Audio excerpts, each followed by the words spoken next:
আগে খাদ্য বাবদ যে পরিমাণ খরচ আমার হতো এটি ব্যবহার করার পরে এখন আপনি জেনে অবাক হবেন যে আমার খাদ্যের ব্যবহারের যে খরচ প্রায় 50% কমে গেছে।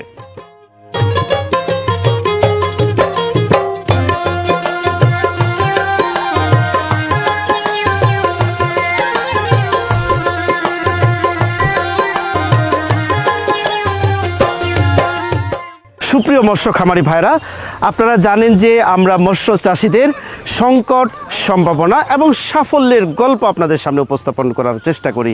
তারই ধারাবাহিকতায় আজ আমরা এসেছি নড়াইল এক্সপ্রেস খ্যাত মাশরাফির জেলা হিসেবে পরিচিত নড়াইল জেলার লোহাগড়া উপজেলায়।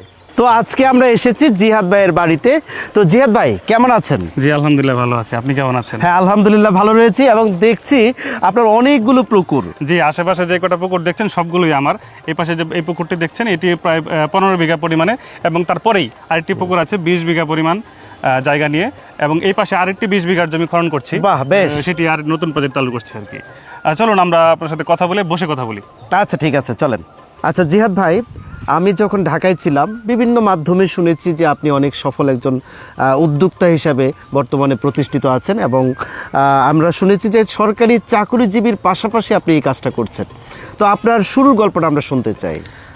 আসলে আমার প্রথম দিকে আমি যখন চাকরি করতাম তখন আসলে মাছের চাষের প্রতি আমার যে আগ্রহটা তৈরি হয়, সেই তৈরি হওয়াটা মূলত ছিল আমার ব্যাংকের কয়েকজন গ্রাহকের মাধ্যমে।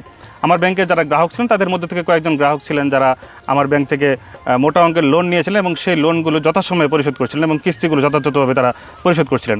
তখন আমি আসলে তাদেরকে জিজ্ঞেস করছিলাম আপনাদের এই যে সফল হওয়ার পেছনের গল্পটা কী। তখন তারা বলছিলেন যে আসলে আমরা এই লোন নিয়ে আমরা মৎস্য চাষ করছি এবং সেই মৎস্য চাষ করে নিজেরা সফল হয়েছি, আপনি চাইলে আপনিও করতে পারেন। এবং সেক্ষেত্রে আমার মনের ভিতরে একটা অনুপ্রেরণা জাগে যে আমিও, যেহেতু ছোটোবেলায় মাছের প্রতি একটা আগ্রহ ছিল, মাছ ধরতাম, কেউ মাছ ধরতে দেখলে পুকুরে আমি নেমে যেতাম, নিজেও বসে দিয়ে মাছ ধরতাম, একটা আগ্রহ ছিল। তখন ভাবলাম যে ঠিক আছে আমিও চেষ্টা করে দেখতে পারি, যেহেতু টাকা পয়সা সমস্যা নেই, আর আমার পারিবারিকভাবে পাওয়া 3টা পুকুর আছে এবং সেখানে আমি চেষ্টা করতে পারি। সেখান থেকে আসলে মূলত মাছ চাষের শুরু। আচ্ছা, তার মানে কি ওই 3টা পুকুরে মাছ চাষ করার সাথে সাথে আপনি সফল হয়ে গিয়েছিলেন? না, আসলে যখন শুরু করি প্রথমেই তখন আসলে আমি সফল ছিলাম না। আমি যখন 3টা পুকুরে মাছ চাষ শুরু করি ভেবেছিলাম যে যারা সফল হয়েছে তাদের মতো আমিও হয়তো বা সফল হয়ে যাব। কিন্তু প্রথম দিকে আমার পুকুরে অ্যামোনিয়া গ্যাস বেড়ে যেত এবং পিএসের মাত্রা ঠিক পর্যায়ে ছিল না, যার কারণে আমার পুকুরে মাছ মারা যেত এবং মাছ মরে পচে ফুলে উঠতো এবং ভেসে থাকতো। এবং এটা দেখে আসলে আমি নিজে হতাশ হয়ে গেছিলাম যে কী ব্যাপার, আমার মাছগুলো কেন এই অবস্থায় যাচ্ছে। আমি আমার এলাকায় যে দোকান আছে সেখান থেকে আমি বিভিন্ন দেশি বিদেশি প্রোডাক্ট এনেছি, ওষুধ এনেছি, সেগুলো পুকুরে ব্যবহার করেছি। আমার এলাকার যে পল্লী চিকিৎসক আছে তাদের সাথেও কথা বলেছি, বা পার্শ্ববর্তী আরও অনেক খামারের পরামর্শ নিয়েছিলাম। তাদের কাছ থেকেও আসলে যে পরামর্শ অনুযায়ী কাজ করে দেখেছি, কোনো আশানুরূপ ফল পাইনি। এবং তারপরেই আমি ওই আমার ব্যাংকের যারা গ্রাহক ছিলেন তাদের সাথে কথা বলি যে কী ব্যাপার, আপনারা কীভাবে সফল হয়েছেন। তখন তারা আমাকে জানালো যে 2টি প্রোডাক্ট আমরা ব্যবহার করেছি, সেই প্রোডাক্ট 2টি ব্যবহার করে আমরা সফল হয়েছি, চাইলে আপনি ব্যবহার করে দেখতে পারেন। সেই 2টি প্রোডাক্ট ব্যবহার করার পরে আমি আজকে এখন বলতে পারেন যে আমি সফল একজন উদ্যোক্তা হিসেবে। তাহলে প্রোডাক্ট 2টি কি আমরা দেখতে পারি? হ্যাঁ অবশ্যই। বিপ্লব, এই প্রোডাক্ট 2টি দাও তো। এই যে দেখতে পাচ্ছেন আমার হাতে, এটি হচ্ছে ওয়াটার প্লাঙ্কটন এবং এই আরেকটি প্রোডাক্ট হচ্ছে ডাবল গ্রোথ। এই 2টি প্রোডাক্ট ব্যবহার করার মাধ্যমে আমি মূলত এই সফলতা পেয়েছি। আচ্ছা, এই যে 2টি প্রোডাক্ট ব্যবহার করার পরেই যে আজকে যে এত রিচ পজিশন আপনার হয়ে গেল, তো এই 2টি প্রোডাক্ট আপনি কিভাবে ব্যবহার করেন এবং এটা কি ব্যবহার করার আগে যে পরিমাণ ওষুধ আপনি ব্যবহার করতেন সেই পরিমাণে কি ব্যবহার করতে হয়? আপনি এই যে প্রোডাক্টটি দেখতে পাচ্ছেন ওয়াটার প্লাঙ্কটন, এই প্রোডাক্টটি আমি 1% জমিতে মাত্র 100 গ্রাম পরিমাণ ব্যবহার করি, এবং তা ব্যবহার করার ঠিক 3 দিন পর 1% জমিতে 100 গ্রাম পরিমাণ ব্যবহার করি এই ডাবল গ্রোথ প্রোডাক্টটি। এবং এই 2টি প্রোডাক্টটি ব্যবহার করার পরে আমি 3 থেকে 4 মাস পর্যন্ত নিশ্চিন্ত থাকতে পারি। বাহ, তার মানে 3-4 মাস পর্যন্ত আপনার এই পানি স্বচ্ছ থাকে, পানির সবকিছু ঠিক থাকে। জি। তো আপনার খাদ্যের পরিমাণ কেমন লাগে? আগে যে পরিমাণ খাদ্য বাবদ যে পরিমাণ খরচ আমার হতো এটি ব্যবহার করার পরে এখন আপনি জেনে অবাক হবেন যে আমার খাদ্যের ব্যবহারের যে খরচ প্রায় 50% কমে গেছে। আচ্ছা জিহাদ ভাই, এই যে 2টি প্রোডাক্ট ব্যবহার করার পরে আপনারা কি কি মাছ চাষ করছেন বা কি কি মাছ ভালো গ্রোথ হচ্ছে? মিশ্র জাতীয় মাছের চাষ করে থাকি এবং বিশেষ করে কার্প জাতীয় মাছগুলো আমি বেশি চাষ করি, পাশাপাশি সামান্য পরিমাণ পাঙ্গাস মাছের চাষ করে থাকি।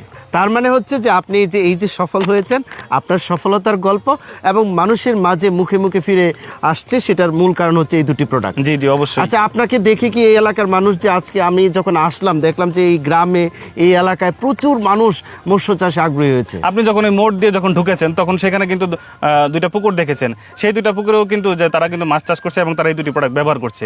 সেখানকার যে জসিম ভাই তিনি কিন্তু আমার কাছ থেকে পরামর্শ নিয়ে এই প্রোডাক্ট দুটি ব্যবহার করছেন ওনার পুকুরে। তার মানে শুধু এখন আপনি শুধু মাছ চাষ করেন না, আপনাকে দেখে অনেকেই মৎস্য চাষে আগ্রহী জি জি, হয়েছে।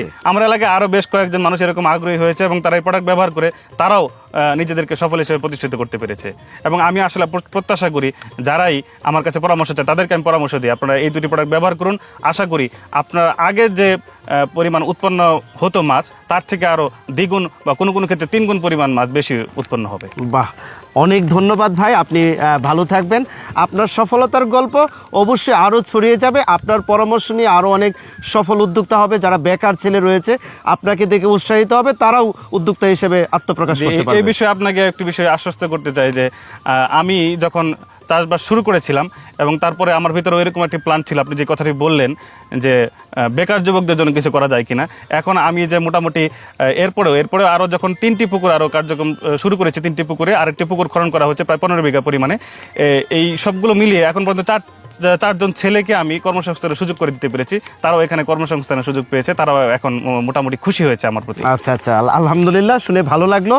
আপনার সফলতার গল্প আরও ছড়িয়ে পড়ুক, ভালো থাকবেন। জি, আপনাকে অসংখ্য ধন্যবাদ আমার এখানে আসার জন্য এবং আমার এই সফলতার গল্প জনগণকে শোনানোর জন্য। সুপ্রিয় মৎস্য খামারি ভাইয়েরা, আমরা একজন আলোকিত মুখকে দেখানোর চেষ্টা করেছি, যিনি শুধু সরকারি চাকুরিতেই সফলতা অর্জন করেননি, ভালো স্টুডেন্ট হিসেবে শুধু সফল হননি, এখন তিনি একজন সফল উদ্যোক্তা হিসাবেও সফল হয়েছেন। আপনারা জানেন যে আমরা মৎস্য খামারিদের সংকট, সম্ভাবনা এবং সাফল্যের গল্প আপনাদের সামনে উপস্থাপন করার চেষ্টা করি। তারই প্রেক্ষাপটে আজকে আমরা জিহাদ ভাইয়ের মতো একজন সফল উদ্যোক্তার গল্প আপনাদের শোনানোর চেষ্টা করেছি। আগামীতে চেষ্টা করব এইরকম সফল যারা মৎস্য খামারি, আমিষের চাহিদা পূরণ করার জন্য যারা নিরলস কাজ করে যাচ্ছেন তাদের সফলতার গল্প শোনানোর জন্য। সেই পর্যন্ত ভালো থাকবেন, সুস্থ থাকবেন। ধন্যবাদ আপনাদের।